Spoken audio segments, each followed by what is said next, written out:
दोस्तों, क्या आपने कभी सोचा है कि ये जो कंपनीज होती है जो रेड पॉइजन बनाती है या जो प्लांट्स के लिए पेस्टिसाइड्स, हर्बिसाइड्स वगैरह बनाती है, ये कितना प्रॉफिट कमाती होगी, कितनी बड़ी इनकी मार्केट होगी और क्या कुछ इनका बिजनेस मॉडल होगा। तो आज हम एक ऐसी ही कंपनी के बारे में बात करने वाले हैं जो कि इन सब चीजों में डील करती है और जिसका की आईपीओ आने वाला है, जिसका की नाम है हिरानबा इंडस्ट्रीज। तो बात करेंगे कंपनी के बारे में, कंपनी के बिजनेस मॉडल के बारे में, इस इंडस्ट्री के बारे में, फ्यूचर फोरकास्ट क्या है, कंपनी के स्ट्रेंथ, वीकनेसेस और इंपोर्टेंट डेट्स के बारे में। तो ये सब कुछ जानने के लिए वीडियो को एंड तक देखिएगा। और अगर अब तक आपने हमारे चैनल को सब्सक्राइब नहीं किया है तो आप बहुत कुछ मिस कर रहे हो, क्योंकि हम ऐसी ही लेटेस्ट आईपीओ से जुड़ी, शेयर मार्केट से जुड़ी, फाइनेंस से जुड़ी, पर्सनल फाइनेंस से जुड़ी वीडियोस आपके लिए इजी वे में लेकर आते रहते हैं। तो फटाफट से चैनल को सब्सक्राइब कर लीजिए ताकि जब भी मैं आगे आपके लिए ऐसी वीडियोस लेकर आऊं तो वो सबसे पहले आप तक पहुंचे और आप उसका फायदा उठा सकें। तो नमस्कार दोस्तों, मेरा नाम है ललित, आप देख रहे हैं फाइनेंशियल ज्ञान। चलिए वीडियो को स्टार्ट करते हैं।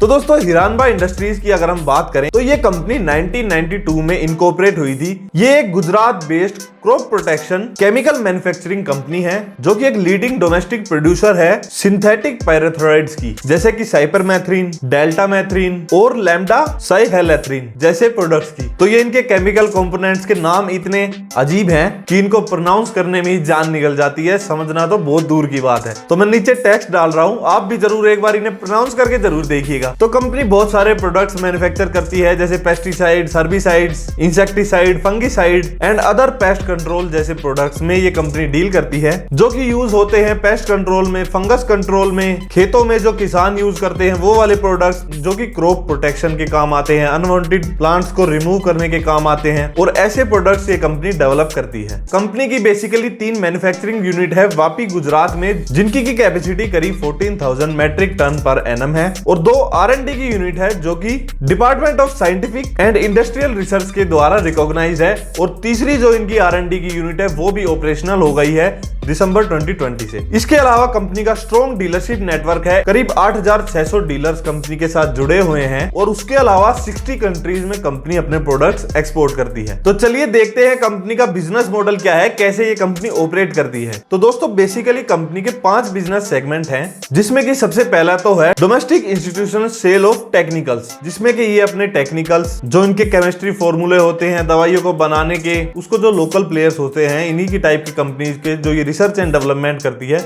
उसको सेल करते हैं, और करीब 31% रेवेन्यू इनका इस सेगमेंट से आ जाता है। दूसरा, ये कुछ टेक्निकल्स एक्सपोर्ट भी करते हैं अदर कंट्रीज के लिए, जो रिसर्च एंड डेवलपमेंट ये करते हैं। तो बहुत सारे ऐसे टेक्निकल्स ये बनाते हैं जो ये फॉरेन कंट्रीज को एक्सपोर्ट करते हैं, और सिर्फ उन्हीं कंट्रीज के एनवायरनमेंट के हिसाब से, लैंड यूज के हिसाब से ये प्रोडक्ट्स बनाए जाते हैं, और करीब 36% रेवेन्यू इनका इस सेगमेंट से आ जाता है। तीसरा, ये ब्रांडेड फॉर्मुलेशंस बनाते हैं, जिससे कि इनकी इंसेक्टिसाइड्स, फंगिसाइड्स और हर्बिसाइड्स की दवाइयां बनती है, जो कि इंसेक्ट्स को, फंगस को, हर्ब्स को खत्म करने में काम आती है, और करीब 12% रेवेन्यू इनका इस बिजनेस सेगमेंट से आ जाता है। चौथा, ये अपने फॉर्मुलेशंस को भी एक्सपोर्ट करते हैं, जो ये फॉर्मुलेशंस बनाते हैं इन दवाइयों के अपनी R&D सेंटर्स में, जो 3 बड़े-बड़े R&D सेंटर हैं इनके, और करीब 12% ही रेवेन्यू इनका इस एक्सपोर्ट सेगमेंट से आ जाता है। और पांचवा, कंपनी पब्लिक हेल्थ में भी डील करती है। 2010 से कंपनी इस सेगमेंट में एंटर हुई है, और पब्लिक हेल्थ डिपार्टमेंट के साथ मिलकर, म्युनिसिपल कॉर्पोरेशंस के साथ मिलकर शहरों में पेस्ट कंट्रोल करना, पेस्ट मैनेजमेंट करना एंड अदर हेल्थ प्रोजेक्ट्स जो भी गवर्नमेंट चलाती है उसमें भी कंपनी परफॉर्म करती है, और करीब 6% रेवेन्यू कंपनी का इस सेगमेंट से आ जाता है। तो ये 5 मोटे-मोटे बिजनेस सेगमेंट है कंपनी के, जिसमें कंपनी डील करती है। तो चलिए अब फटाफट देखते हैं कंपनी की स्ट्रेंथ क्या है और वीकनेसेस क्या है। तो दोस्तों, कंपनी की स्ट्रेंथ की अगर हम बात करें तो वाइड रेंज ऑफ प्रोडक्ट्स है कंपनी के पास, जिसमें कंपनी डील करती है बहुत सारे फॉर्मुलेशंस, टेक्निकल्स, नए-नए फॉर्मुलेशंस को, टेक्निकल्स को डेवलप करती है कंपनी। बड़ी-बड़ी R&D रिसर्च सेंटर है इनके। तो ये कंपनी को एक अच्छा प्रोडक्ट पोर्टफोलियो देती है, जिससे कि कंपनी हर सेगमेंट में डील कर पाती है। दूसरा, अगर हम देखें तो कंपनी का domestic as well as international reach बहुत ही बढ़िया है, जिसमें कि कंपनी के 8,600 डीलर्स तो डोमेस्टिकली ऑपरेशनल है, और उसके अलावा 60 कंट्रीज में एक्सपोर्ट भी करती है। और तीसरा, कंपनी का स्ट्रॉन्ग डिस्ट्रीब्यूशन नेटवर्क है, जैसा कि मैंने बताया 8,600 डीलर है कंपनी के,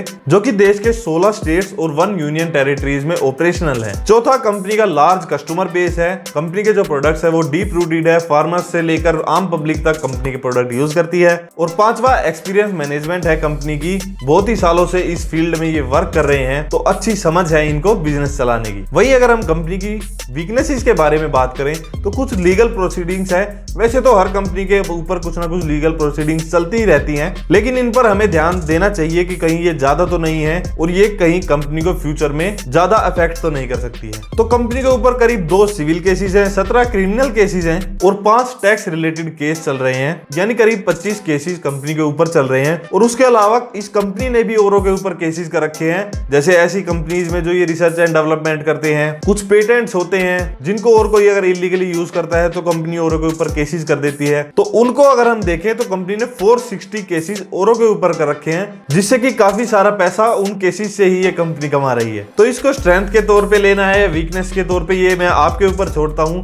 दूसरी वीकनेस की अगर हम बात करें तो जो कंपनी की 20% सेल है वो सिर्फ टॉप 10 कस्टमर से आती है। तो कल को अगर ये टॉप 10 कस्टमर कंपनी से सामान लेना छोड़ देते हैं और किसी कंपनी पे शिफ्ट हो जाते हैं तो कंपनी के ऊपर काफी एक अच्छा खासा इफेक्ट पड़ सकता है। लेकिन अगेन वही बात, हर कंपनी हर संभव कोशिश करती है अपने बिजनेस को बढ़ाने की, उसको एक्सपेंड करने की, रिस्क कम करने की, स्ट्रेंथ बढ़ाने की। तो ये भी इतनी कुछ खास बड़ी वीकनेस मेरे को नहीं लगती। तीसरी वीकनेस की अगर हम बात करें तो कंपनी का मेन जो रॉ मटेरियल है वो चाइना से आता है। और जैसा कि आपको पता है इंडिया चाइना रिलेशंस के बारे में, अगर टेंशन हाइप अप हो जाती है और प्राइस राइज करते हैं तो कंपनी के प्रोडक्ट्स के भी प्राइस राइज करेंगे। लेकिन जैसा कि हमको पता ही है कि बहुत ही सारी कंपनीज का रॉ मटेरियल चाइना से ही आता है, तो इसमें तो कंपनी क्या ही कर सकती है। अगर इस कंपनी के प्राइस राइज करेंगे तो औरों के भी करेंगे। चौथा, अगर हम बात करें तो ऐसी कंपनीज को बहुत सारे लाइसेंस की, रेगुलेशन की, रिसर्च एंड डेवलपमेंट की बहुत ही ज्यादा जरूरत पड़ती है। कोई भी नया फॉर्मुलेशन पास करवाने के लिए काफी सारे रेगुलेशन से गुजरना पड़ता है, उनका लाइसेंस लेना पड़ता है, क्योंकि आपको पता है केमिकल रिलेटेड जो कंपनीज होती हैं वो बहुत ज्यादा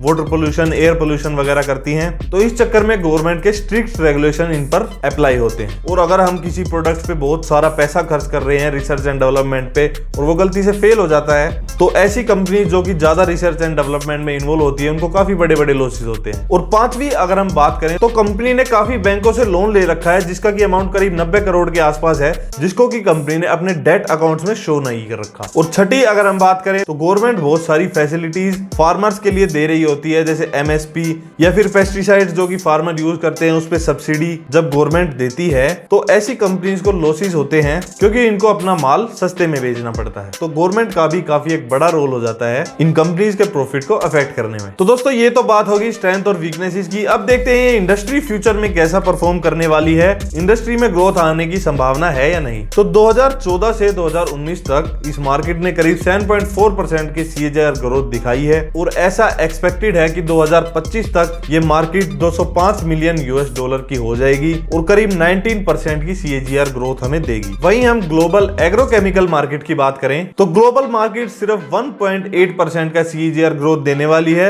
लेकिन वहीं इंडियन कॉन्टेक्स्ट में अगर हम देखें, इंडियन एग्रोकेमिकल्स मार्केट की बात हम अगर करें तो उनकी एक्सपेक्टेशन करीब 5.5% की CAGR ग्रोथ हमें देने की संभावना है। और अगर हम एग्रोकेमिकल मार्केट के टॉप प्लेयर्स को देखें तो उसमें ये कंपनी कहीं भी स्टैंड नहीं करती। उसमें सबसे बड़ी कंपनी है UPL जिसकी की कैपेसिटी करीब 82,000 मेट्रिक टन की है। दूसरी है कोरोमंडल जिसकी कैपेसिटी करीब 80,000 की है और तीसरी है इंडोलिल जिसकी कैपेसिटी करीब 71,000 की है। लेकिन वहीं अगर हम इसको पैराथायरॉइड्स मार्केट से कंपेयर करें तो उसमें इस कंपनी का लार्जेस्ट शेयर है और 19% शेयर के साथ ये सबसे बड़ी कंपनी है इस मार्केट सेगमेंट में। करंटली ये मार्केट करीब 3,000 मिलियन US$ की है और फ्यूचर में ये 2025 तक करीब 4,000 मिलियन US$ की होने की संभावना है। तो फ्यूचर ग्रोथ की अगर हम बात करें तो कुछ ठीक ठाक ही ग्रोथ हमें दिखाई दे रही है, ज्यादा कुछ एक्स्ट्रा ऑर्डिनरी ग्रोथ तो है नहीं। लेकिन अगर आप इस तरीके की इंडस्ट्री से जुड़े हुए हो, आपको समझ आता है कि कैसे ये इंडस्ट्रीज काम करती है,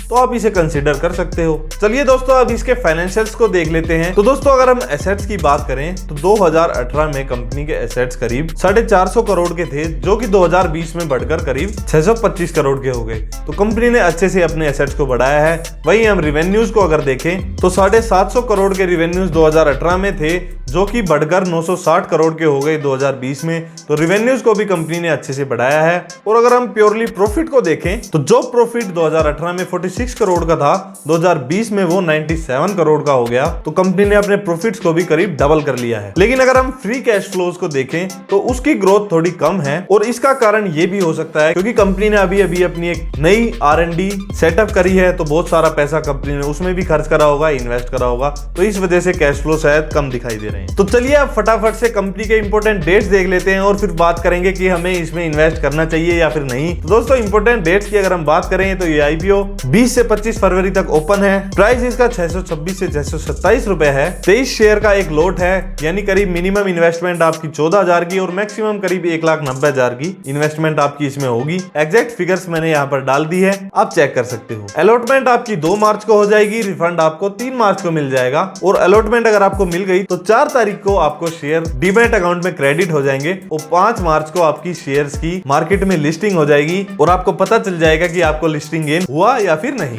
वहीं अगर हम प्रमोटर होल्डिंग्स को देखें तो जो 98% शेयर फिलहाल में प्रमोटर्स के पास हैं, वो इस इशू के बाद करीब 74% रह जाएंगे। तो दोस्तों अब बात करते हैं कि हमें इस कंपनी में अप्लाई करना चाहिए या नहीं। तो लॉन्ग टर्म के लिए अगर आप सोच रहे हो तो ये टोटली आपके ऊपर डिपेंड करता है कि ये इंडस्ट्री आपको समझ पड़ती है या नहीं, कैसे कंपनीज काम करती है, तो आप इसे कंसीडर कर सकते हो।